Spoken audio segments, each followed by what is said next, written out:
నమస్తే. Welcome to Andhra Prabha. నేను మనస్విని.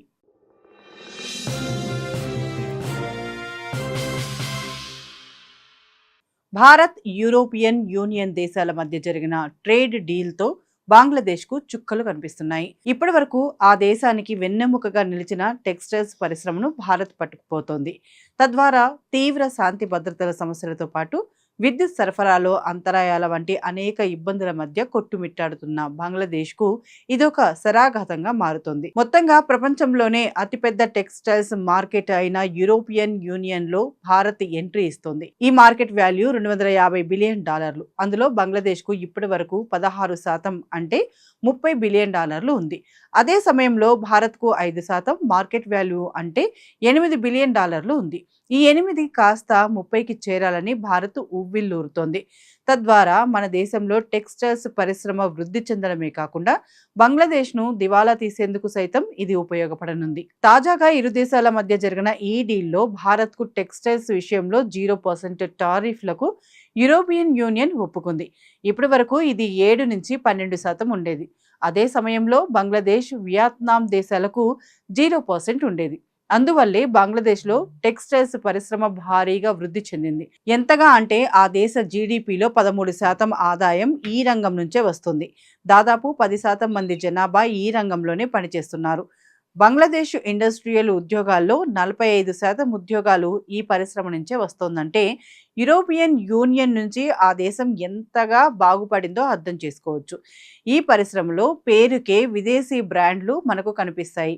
గుచ్చి, బర్బరీ, జరా, H&M, మ్యాంగో లాంటి బ్రాండ్లన్నీ యూరప్కు సంబంధించినవే, కానీ అవి ఆ దేశంలో తయారు కావు. మొత్తంగా బంగ్లాదేశ్, వియత్నాంలలో తయారవుతాయి. ఆ తర్వాత వాటిని యూరప్కు ఎక్స్పోర్ట్ చేస్తే అక్కడ బ్రాండింగ్ వేసి ఇతర దేశాలకు సప్లై చేస్తారు. ఈ విధంగా బంగ్లాదేశ్ తన దేశంలో తయారు చేసే వస్తు ఉత్పత్తుల్లో 80% ఎగుమతులపైనే ఆధారపడుతుంది. వీటన్నిటిని యూరప్కు ఎక్స్పోర్ట్ చేస్తోంది. తద్వారా తన దేశ ఆర్థిక వ్యవస్థను నిలబెట్టుకుంటోంది. అయితే ఇవన్నీ ఒకప్పుడు బాగానే సాగాయి, కానీ ఇప్పుడు బంగ్లాదేశ్లో పరిస్థితులు అస్సలు బాగోలేవు. అక్కడ షేక్ హసీనా ప్రధాని పీఠం నుంచి వైదొలిగి మహమ్మద్ యూనస్ ఎప్పుడైతే తాత్కాలిక అధినేతగా ఎన్నికయ్యాడో అప్పటి నుంచి పరిస్థితులు పూర్తిగా మారిపోయాయి.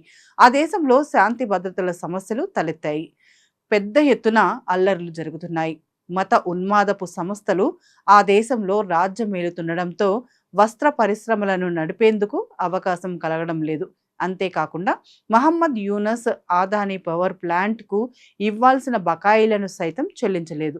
దీంతో మన దేశంలోని గొడ్డ పవర్ ప్లాంట్ ద్వారా ఇప్పటి వరకు సప్లై అయిన పవర్ కూడా నిలిచిపోయింది. తద్వారా ఆ దేశంలోని టెక్స్టైల్స్ భారీగా కుదేలైపోయింది. ఒకప్పుడు 3 షిఫ్టుల్లో నడిచే పరిశ్రమలు కాస్త ఇప్పుడు ఒక్క షిఫ్ట్కే పరిమితం అయ్యాయంటే పరిస్థితి ఎంత దయనీయంగా ఉందో అర్థం చేసుకోవచ్చు.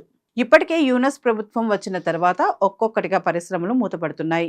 ఢాకాలోని 103, గాజీపూర్లో 70, నారాయణగంజ్లో 23, సవర్ అఘాలియాలో 41 ఫ్యాక్టరీలను క్లోజ్ చేశారు. నిధుల కొరత, ఆర్డర్లు లేకపోవడం, ప్రభుత్వం నుంచి స్పష్టమైన దిశానిర్దేశం లేకపోవడం వస్త్ర పరిశ్రమ పడిపోతుంది. గతేడాదితో పోలిస్తే ఈ ఏడాది 71% వరకు పెట్టుబడులు తగ్గాయి.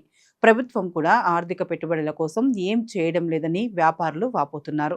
ఫ్యాక్టరీలు మూతపడడంతో లక్షలాది మంది కార్మికులు తమ ఉద్యోగాలను కోల్పోయారు. దీనివల్ల ఆహారానికి చాలా కుటుంబాలు ఇబ్బంది పడుతున్నాయి. ఎక్కువగా ఢాకాలో ఈ ఆర్థిక సంక్షోభం కనిపిస్తోంది. ఇందువల్లే అక్కడి టెక్స్టైల్స్ పరిశ్రమలు భారత్కు తరలి రావాలని గతంలోనే భావించాయి. కొన్ని సంస్థలు యూపీ యోగి ప్రభుత్వంలో గతంలో చర్చలు సైతం జరిగాయి. కానీ యూరోపియన్ యూనియన్ దేశాలు మన వస్త్ర పరిశ్రమపై 12% వరకు టారిఫ్లు విధించడం వల్ల అవి పూర్తిగా రాలేకపోయాయి. అయితే ఇప్పుడు ఆ పరిస్థితి లేదు. తాజాగా జరిగిన ట్రేడ్ డీల్ వల్ల మన దేశంపై టారిఫ్లు పూర్తిగా తొలగిపోయాయి. సరిగ్గా ఇన్నాళ్ళు బంగ్లాదేశ్పై ఎలా అయితే 0 టారిఫ్లు ఉన్నాయో అలా మన దేశంలోనూ ఉన్నాయి. అంటే ఈ విషయంలో బంగ్లాదేశ్తో పాటు మనము ఈక్వల్గా అయిపోయాం. దీంతో ఇకపై నుంచి బంగ్లాదేశ్లో ఉన్న వస్త్ర పరిశ్రమలన్నీ భారత్కు తరలివచ్చే అవకాశం ఉంది. ఇప్పటి వరకు మన దేశ వస్త్రాలు యూరోపియన్ యూనియన్లో $8 బిలియన్ మార్కెట్ ఉంటే బంగ్లాదేశ్కు $30 బిలియన్ మార్కెట్ ఉండేది. మన దేశం రాబోయే 2 ఏళ్లలో దీన్ని $40 బిలియన్ చేర్చడానికి ప్రయత్నాలు ప్రారంభించింది. తద్వారా మన 8 బిలియన్లతో పాటు బంగ్లాదేశ్ పరిశ్రమలను కొల్లగొట్టేందుకు మనం ప్రయత్నాలు ప్రారంభించాం. ఈ ఒప్పందం పూర్తి కావడంతో ఇకపై బంగ్లాదేశ్ మొత్తం ఖాళీ అయినా ఆశ్చర్యపోనక్కర్లేదు. నిజానికి భారత్కు బంగ్లాదేశ్ నుంచి దెబ్బ కొట్టాలన్న ఉద్దేశం ఉండేది కాదు.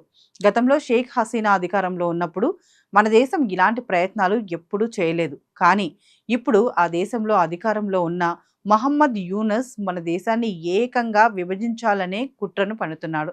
ఈశాన్య రాష్ట్రాలను తమవిగా చెబుతున్నాడు. ఎప్పుడో ఒకసారి వాటన్నిటినీ బంగ్లాదేశ్లో కలిపేసుకుంటామని బీరాలు పలుకుతున్నాడు. మన దేశ సరిహద్దుల్లో ఉగ్రవాద ఛాయలను పెంచి పోషిస్తున్నాడు.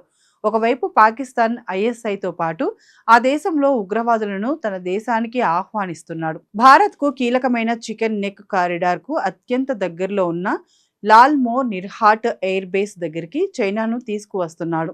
ఇలాంటి మన దేశానికి అన్ని వివాదాల సమస్యలను తెచ్చిపెడుతున్న మహమ్మద్ యూనస్కు భారత్ తన దెబ్బ చూపించాలని అనుకుంటోంది. అందువల్లే యూరప్తో ఈ డీల్ను ఒప్పించింది.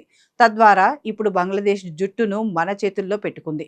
భవిష్యత్తులో ఏమైనా తోక జాడిస్తే బంగ్లాదేశ్ నుంచి వచ్చే పరిశ్రమలన్నిటికీ ఈ దేశంలో PLI స్కీమ్లు వర్తింపచేస్తామని ఒక్క మాట చెబితే చాలు, ఇక ఆ దేశం ఖాళీ అయిపోవడం ఖాయమంటున్నారు విశ్లేషకులు. మరి ఈ విషయంపై మీ అభిప్రాయం ఏంటో కామెంట్ రూపంలో తెలియజేయండి. అలాగే మా ఛానల్ని సబ్స్క్రైబ్ కూడా చేసుకోండి.